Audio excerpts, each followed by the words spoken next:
guys, kembali lagi bersama No Limit Podcast. Wait. Kalian sehat kan? Sehatlah, jangan sakit-sakit. Oke guys, jadi saya ini Yuni Ambut dan di sebelah saya adalah Bang Andro. Ya. Untuk teman-teman ketahui, jadi Bang Andro ini adalah pelaku pariwisata super premium di Labuan Bajo. Jadi pada kesempatan ini kami akan membahas tentang generasi muda di era pariwisata super premium, terutama generasi muda di Labuan Bajo saat ini. Oke, halo Bang Andro. Halo Kakak Yuni. Bagaimana kabarnya Bang Andro? Puji Tuhan baik, luar biasa. Oke, puji Tuhan.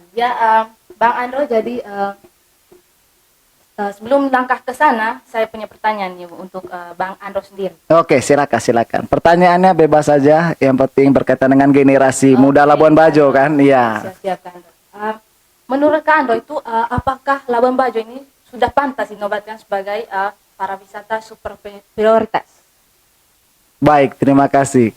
Pertanyaan ini sebenarnya antara ya dan tidak ya. Kenapa? Karena berkaitan dengan Labuan Bajo yang sudah dinobatkan, kalau kata orang Labuan Bajo super premium. Ya, kalau kata pemerintah pusat yaitu menjadi kota pariwisata super prioritas dari 5 dan Labuan Bajo merupakan salah satunya. Nah, kalau dari segi pantas dan tidak, menurut saya Labuan Bajo sudah pantas. Apalagi pada tahun 2019 Pak Presiden kita, Presiden Joko Widodo sudah menobatkan Labuan Bajo sebagai pariwisata super prioritas, dan ini menjadi suatu kebanggaan bagi anak-anak muda di Labuan Bajo, tentunya masyarakat pada umumnya, di mana ini merupakan sebagai suatu tanggung jawab besar kita, pemuda Labuan Bajo dan juga masyarakat pada umumnya. Karena kenapa?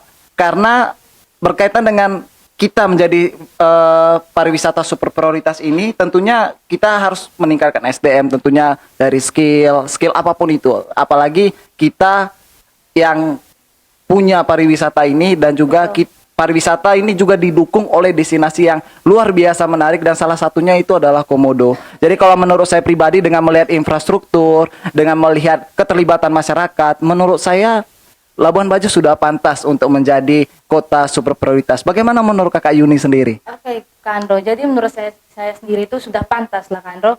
Karena sudah banyak yang mengetahui ini Labuan Bajo, dan sudah banyak juga yang mengunjungi Labuan Bajo ini sendiri. Iya, luar biasa. Memang Labuan Bajo ini memang luar biasa. Wow ya. Orang-orang sekarang udah pada datang ke sini ya. Betul, kayak priwet, terus jalan-jalan, healing, liburan. Lalu Kak Andro melihat perkembangan Labuan Bajo saat ini itu bagaimana menurut Kak Andro itu? Iya, baik. Untuk perkembangan Labuan Bajo saat ini, terlebih khusus perkembangan pariwisata yang sudah berjalan sampai saat ini, di mana kemarin-kemarin kita dihadapi dengan virus corona. Iya. Sebelum itu pun juga pariwisata Labuan Bajo memang sudah berkembang secara pesat. Iya, apalagi pada saat di 2013 pada masa jabatannya Bapak Presiden ke-6 kita, Pak Susilo Bambang Yudhoyono, melakukan promosi besar-besaran dengan mengadakan event sale Komodo. Dan ini merupakan jadi suatu gebrakan besar bagi pariwisata kita. Karena kenapa? Dengan hadirnya sale Komodo ini mempertunjukkan kepada seluruh dunia bahwa Labuan Bajo ini loh Labuan Bajo, ini loh Indonesia pada umumnya, bahwa kita ini punya ikonik yaitu Komodo. Sebagai binatang yang kata orang ini merupakan binatang purba yang masih hidup sampai saat ini dan merupakan kadal terbesar di bumi atau sering disebut Varanus komodoensis. Jadi kalau melihat perkembangan saat ini cukup luar biasa, dan saya juga mau mengucapkan terima kasih kepada Bapak Joko Widodo, Kementerian Kemenparekraf, PUPR, dan semua yang terlibat dalam membangun pariwisata Labuan Bajo sebagai wisata super prioritas. Kita mengucapkan terima kasih. Lalu juga yang berikut Kak Yuni, saya juga mau berbicara sedikit berkaitan dengan SDM kita di Labuan Bajo. Iya, selain perkembangan infrastruktur, perkembangan SDM juga saat ini sudah mulai naik. Iya, dengan keterlibatan anak muda Labuan Bajo yang menjadi pelaku pariwisata, yang mengikuti UMKM, lalu ada banyak hal lah, menjadi pelaku seni juga, dan ini merupakan suatu dorongan gebrakan yang luar biasa dengan untuk perkembangan pariwisata di Labuan Betul Bajo. sekali. Iya. Lalu Kak Android, apakah apakah pariwisata ini sudah memberikan dampak ekonomi itu terhadap masyarakat Labuan Bajo ini untuk saat sekarang ini? Iya, baik. Untuk dampak tentunya sudah ada. Iya, apalagi Labuan Bajo ini dulunya itu penduduk Labuan Bajo sendiri itu berpenghasilan ikan. Ya, mereka menjadi seorang nelayan pada awalnya. Lalu dengan kehadiran pariwisata, dengan kehadirannya Komodo, ini merupakan gift yang luar biasa yang diberikan Tuhan kepada orang-orang Labuan Bajo. Dengan kehadiran dia bahwa Labuan Bajo sudah sampai saat ini gitu, perkembangannya, kotanya, terus pembangunan yang luar biasa mewahnya. Iya. Menurut saya itu sudah memberikan dampak ke Kak Yuni. Kenapa? Dampak yang pertama, banyak orang yang sudah movement atau berpindah ke pekerjaan-pekerjaan yang menurut saya itu pekerjaan-pekerjaan yang bagus dan berpeluang besar untuk masa depan. Ya, salah satunya ini adalah pariwisata. Ya, kembali lagi bahwa pariwisata ini sudah memberikan dampak yang luar biasa ke Kak Yuni. Ada orang yang sudah mulai bergelut di bidang pariwisata, menjadi tour guide, kerja di hotel, lalu kerja di restoran juga, dan turun ke berbagai jalan untuk pariwisata Labuan Bajo. Dan ini menjadi dampak yang bagus untuk ekonomi Labuan Bajo. Terus juga Kak Yuni, dan di sini juga ini membangun kreativitas dan inovasi dari masyarakat Labuan Bajo, di mana orang-orang Labuan Bajo sekarang sudah membuat inovasi dengan membuat UMKM. Apalagi UMKM ini Kakak Yuni itu menjadi salah satu penghasil atau penyumbang devisa negara terbesar ya. Dan ini menjadi suatu gebrakan baru bahwa UMKM ini juga menjadi garda terdepan lah untuk mendukung pariwisata. Apalagi wisatawan di Labuan Bajo itu kan datang ke Labuan Bajo, tentunya mereka bukan hanya berkunjung ke destinasi pariwisata seperti Padar, Komodo dan lain-lain, namun mereka juga akan membawa oleh-oleh sebagai kenangan mereka, bawa ke rumahnya mereka masing-masing. Iya, jadi menurut saya itu membawa dampak ekonomi yang luar biasa Kakak Yuni. Iya, begitu Kakak Yuni. Iya. Lalu yang berikutnya itu Bang Ando, bagaimana keterlibatan masyarakat Labuan Bajo itu dalam mendukung pemberdayaan kewirausahaan di sosial media itu terhadap Labuan Bajo? Iya, kalau berkaitan dengan pemberdayaan, saya rasa ini juga menjadi tugas bagi kita masyarakat Labuan Bajo dan juga pemerintah daerah yang ada di Labuan Bajo, pemerintah Kabupaten Manggarai Barat, iya, dalam mendukung pemberdayaan masyarakat. Tentunya pemberdayaan ini ada banyak seperti pelatihan-pelatihan, lalu juga dengan melihat potensi yang ada. Jadi Labuan Bajo itu jangan hanya sekedar Labuan Bajo kita ke laut nih, enggak gitu kan. Jadi kita harus berpikir bahwa Labuan Bajo ini potensinya bukan hanya di laut saja nih. Jadi Labuan Bajo itu potensinya ada banyak. Iya, di darat, di kreativitas anak-anak muda di sini, UMKM itu juga jadi salah satu poin loh Kak Yuni, seperti yang saya bilang bahwa dia merupakan penyumbang devisa terbesar salah satunya di negara Indonesia ini, dan ini perlu didukung karena apabila kita bergantung pada pekerjaan-pekerjaan seperti pegawai, lalu ada banyaklah pekerjaan sebagai kameramen atau apapun itu, saya rasa itu akan sangat pendek ininya durasi kesempatannya. Dengan membangun UMKM ini membangun jiwa kewirausahaan seperti yang Kakak Yuni tanyakan tadi, bahwa kewirausahaan itu bukan hanya bagaimana kita menciptakan sesuatu, tapi bagaimana kita mempromosikan. Dan juga dari sisi kewirausahaan juga, saya rasa di era-era sekarang, di tahun-tahun sekarang, di 10 tahun ke depan, UMKM ini sangat diperlukan. Jadi bagi anak-anak muda Labuan Bajo, jangan kalah saing dengan orang-orang tua. Karena Kakak Yuni, ini fakta, observasi yang saya lihat, bahwa UMKM yang ada di Labuan Bajo ini, itu bukan anak-anak muda yang bergelut di situ, tapi kebanyakan orang-orang tua. Nah, ini harus kita rubah mindsetnya, bahwa UMKM ini bukan hanya untuk orang-orang tua, tapi juga untuk anak-anak muda. Karena kenapa? Kalau misalnya kita memfokuskan UMKM kepada masyarakat dan tidak mensegmenkan kepada anak-anak muda, maka bagaimana anak muda jadinya nanti di masa depan? Iya, maka dari itu kita berharap kepada anak-anak muda Labuan Bajo untuk tetap kreatif dan inovasi. Jangan kalah saing dengan orang tua.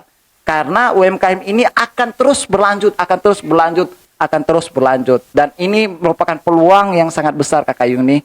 UMKM, apapun itu UMKM-nya, mau UMKM apa, kayak buat produk lah atau apapun itu, UMKM musik atau apapun itu menjadi potensi yang luar biasa. Selain potensi destinasi wisata di Labuan Bajo sendiri, itu Komodo, ada Pulau Padar juga kan. Betul, Kak. Destinasi wisata baharinya juga, bawah lautnya, diving, snorkeling. Ya, jadi menurut saya anak-anak muda Labuan Bajo harus mulai mengganti atau revolusi mindset sehingga tidak hanya stuck di situ. Jadi Ya, betul, supaya betul. tidak Kak Yuni ya, tidak kalah saing. Takutnya nanti ada orang luar nih Kak Yuni. Ya, betul sekali, Waduh, datang Kak. ke Labuan Bajo bahaya ini ya. Jadi kita hanya penonton. Iya, itu dia. Jadi penonton jangan sampai jadi badut nanti, boneka di tanah sendiri. Betul sekali, Iya, Kak. Kakak Yuni nggak mau kan? Nggak lah. Iya, itu dia.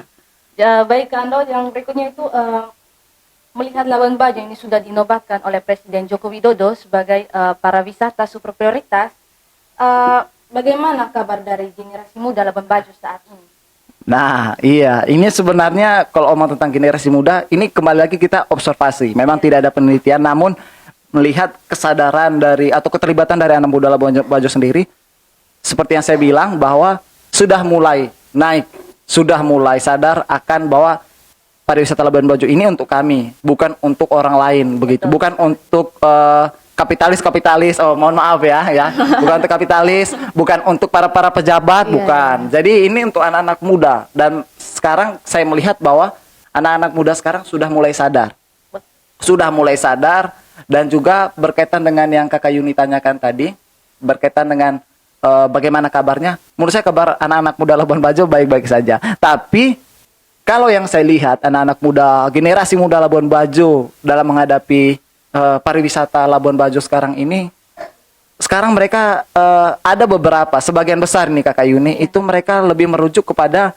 sosial media. Iya. Iya, jadi mereka tidak terlalu terfokus pada pendidikan, tidak terlalu terfokus pada peluang yang ada, namun mereka melihat, oh sosial media itu lebih penting, melihat perkembangan teknologi saat ini. Betul sekali, Kak. Mereka lebih sering, kalau saya lihat Kakak Yuni, bahwa mereka itu lebih sering main-main sosial media, Instagram, TikTok, Facebook, dan yang negatifnya lagi bahwa mereka memanfaatkan itu ke hal-hal negatif. Nah ini yang kesalahan terbesar Kakak Yuni, goyang-goyang, joget-joget. Saya nggak tahu menurut Kakak Yuni sendiri bagaimana. Iya, gimana mindset anak-anak muda ini. Ini sebenarnya jadi tanggung jawab orang tua dan juga tanggung jawab diri sendiri bagi generasi muda di Labuan Bajo. Begitu Kakak Yuni. Lalu yang berikutnya itu Kando, apa sih tantangan generasi muda saat ini tuh di para wisata super prioritas, super prioritas ini? Iya, ya kembali lagi itulah tantangannya Kakak Yuni. Ya melihat bahwa ya sosial media ini sangat bergantung. Mereka terkadang anak-anak muda Labuan Bajo itu menggunakan sosial media ke hal negatif Kakak Yuni. Iya, sebenarnya ada banyak manfaat seperti media pembelajaran, lalu sebagai media komunikasi informasi, dan ini menjadi suatu sebenarnya itu hal negatif, positif sebenarnya, namun tidak dimanfaatkan dengan baik. Kembali lagi bahwa dalam bersosial media kita harus bijak, itu yang pertama. Lalu yang kedua, kalau saya melihat bibit-bibit dari sekolah dasar, SMP, mereka menggunakan sosial media pakai TikTok khususnya. Di Labuan Bajo ini TikTok, TikTok. Artinya mereka ambil HP lalu goyang-goyang, lupa akan mata pelajaran, lupa akan sesuatu hal yang menurut mereka TikTok itu penting untuk goyang-goyang. Padahal itu merupakan media rekreasi aja, bukan media untuk belajar. Nah ini yang harus dirubah bagi anak-anak muda. Ini tantangan terbesar, bukan hanya dari kami, pemerintah juga harus mensosialisasikan itu. Agar apa? Agar pariwisata kita ini tidak mentok ke orang tua saja, namun terus berlanjut ke anak-anak muda. Jadi jangan terlalu bergantung kepada sosial media. Jadi begitu Kakak Yuni. Oke, Kak Ando. Jadi ini pertanyaan yang terakhir dari saya. Apa saja tips untuk generasi muda di Labuan Bajo supaya bisa mengambil bagian dari para wisata ini? Tips ya, waduh. Sebenarnya saya bukan guru besar, saya bukan profesor, saya bukan tamatan S1, S2 atau bagai S apalah gitu, pendidikan yang begitu tinggi. Namun berdasarkan pengamatan yang saya lihat bahwa kita menjadi anak muda harus bijak, itu yang pertama. Yang kedua harus adaptif terhadap perkembangan zaman, bukan hanya adaptif terhadap diri sendiri, namun adaptif terhadap yang sudah ada, teknologi, terus peluang-peluang itu harus dimanfaatkan. Jangan peluang itu kita tunggu, peluang itu kita jemput. Itu ibaratkan Kakak Yuni main bola. Kalau kita diam Kakak Yuni tidak akan gol. Jadi kita harus jemput bola itu, kita gocek sampai kita dapat poinnya, dapat gol.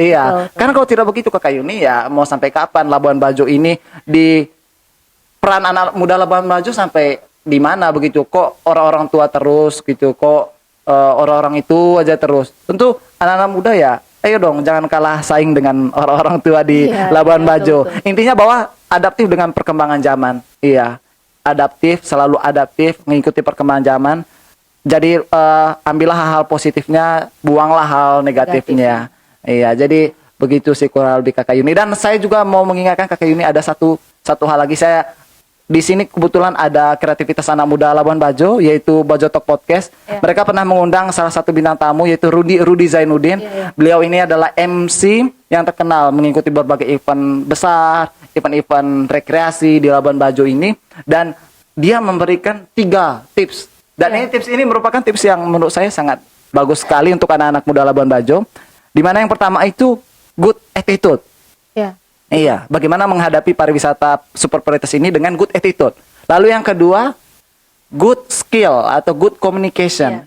Artinya dengan kita melihat perkembangan Labuan Bajo saat ini, ya kita harus meningkatkan skill kita, komunikasi kita, bahasa Inggris. Kan nggak mungkin kita pakai bahasa Indonesia ngomong dengan bule, kan tidak mungkin ya. Jadi itu.